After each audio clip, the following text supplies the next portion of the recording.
meu nome é José Pedro, sou professor de Geografia e estou concorrendo a mais uma vaga de monitor do Polo de Nova Fátima.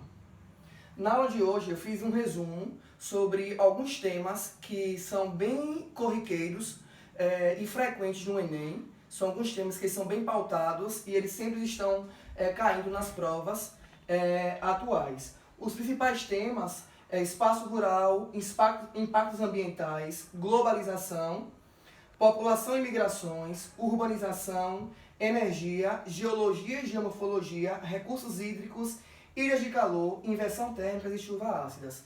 São alguns dos temas bastante cobrados na prova de humanas. Como o tema principal, eu trouxe espaço rural. De início, eu vou falar um pouco sobre a Revolução Verde, né? Foi um processo agrícola que aconteceu na década de 60, nos Estados Unidos e na Europa. Essa Revolução Verde, ela surge com a inovação das novas tecnologias, com a modernização da agricultura e de novas técnicas no campo. Com isso, nós temos criação de tecnologias e técnicas modernas, que foi entre elas o quê? Aumentar a produção, baratear seu custo e combater a fome. Nessa Revolução Verde, os seus principais pontos é basicamente esse, né? As novas tecnologias e as técnicas modernas, porque viu-se a necessidade de modernizar o campo, já que até então tinha-se a saída do campo para a cidade, né, o êxodo rural, e com essas novas técnicas atraiu a população de novo para o campo, e com as novas técnicas também passou a produzir mais e ter mais lucros. O aumento dos lucros e junto com ele teve o quê? Reduzir os conflitos em países em desenvolvimento da América Latina, Ásia e África, evitando um possível aumento do socialismo nos Estados Unidos. Com isso, temos a modernização agrícola, que transformou uma agropecuária intensiva. Essa agropecuária intensiva é uma agropecuária com novas técnicas, com novas tecnologias no campo. Para fixar o assunto, eu trouxe uma questão, basicamente resumindo tudo que se foi falado anteriormente. O enunciado da questão diz o seguinte: antes eram apenas as grandes cidades que se apresentavam como o império das técnicas, objetos de modificações, suspensões, acréscimos cada vez mais sofisticados e carregadas de artifícios. Esse mundo artificial inclui hoje o mundo rural. Considerando a transformação mencionada no texto, uma consequência socioespacial que caracteriza o atual mundo rural brasileiro está perguntando o seguinte: como é que o mundo rural brasileiro hoje, como é que a técnica rural brasileira hoje, como é que o campo ele está organizado? A letra A diz o seguinte: redução do processo de concentração de terras. Essa questão ela está totalmente errada, porque não reduz, né? Hoje nós temos os grandes latifundiários como os grandes proprietários. Letra B, o aumento do aproveitamento dos solos menos férteis. É uma questão a se pensar, não é isso? Letra C, a ampliação do aproveitamento do espaço rural, a estagnação da fronteira agrícola do país e a diminuição do nível de emprego formal.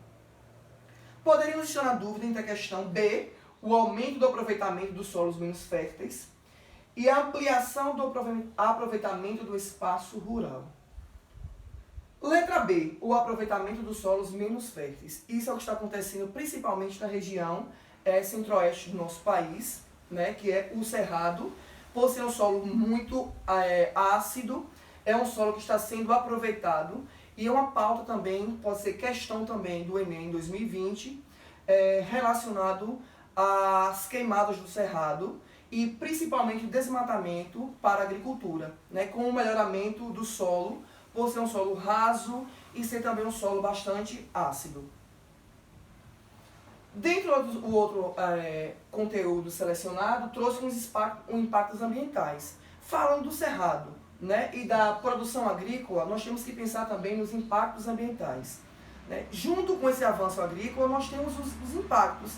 E junto com essa devastação do cerrado, nós temos também os possíveis impactos desse solo.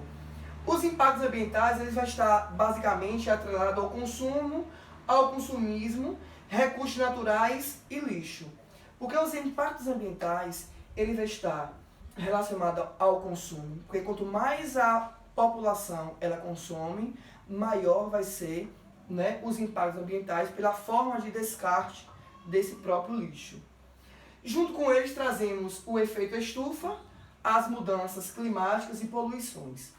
Esse efeito estufa ele vai estar atrelado ao consumismo e ao consumo pelo descarte do lixo, como foi falado anteriormente. E essas mudanças climáticas, eu diria na linguagem geográfica que seriam o quê? As alterações climáticas no dia a dia, né? Porque mudanças climáticas, segundo a autora IOAD, ela vai ser só ocorrida em uma escala de 30 a 35 anos ou numa escala geológica em que o ser humano ele não se encontra mais na Terra. Então, alguns erros de concordância, principalmente que a gente ouve em jornais, em revistas, em relação a mudanças climáticas. O nosso clima ele sofre alterações climáticas e não mudanças.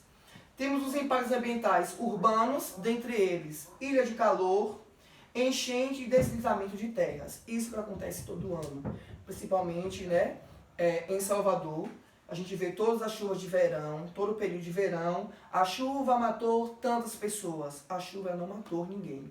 Todo ano sabemos que acontece a chuva de verão e que isso acontece corriqueiramente. Mas qual é o problema? É onde as pessoas constroem as casas. Elas estão erradas? Totalmente não. Temos que ter políticas públicas de qualidade e que o governo remaneje essas pessoas para uns lugares mais adequados.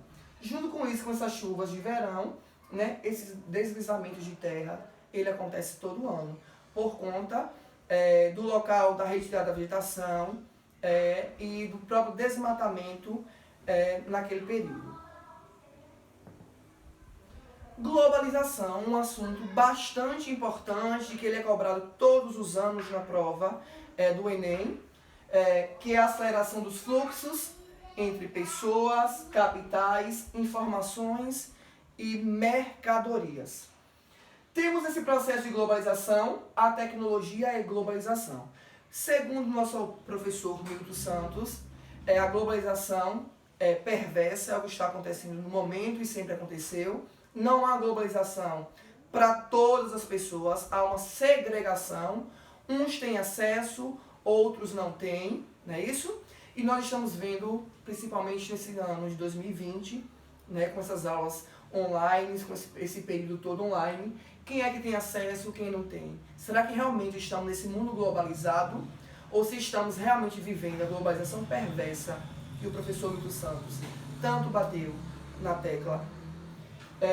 Temos também globalização econômica, que são os blocos econômicos, expansão do comércio, globalização financeira, globalização política, que seria a diminuição do poder, né, do Estado sobre as empresas, estados e fronteiras, e a globalização e desigualdades, que é o que eu falei há pouco, né, a globalização perversa que nós estamos vivendo.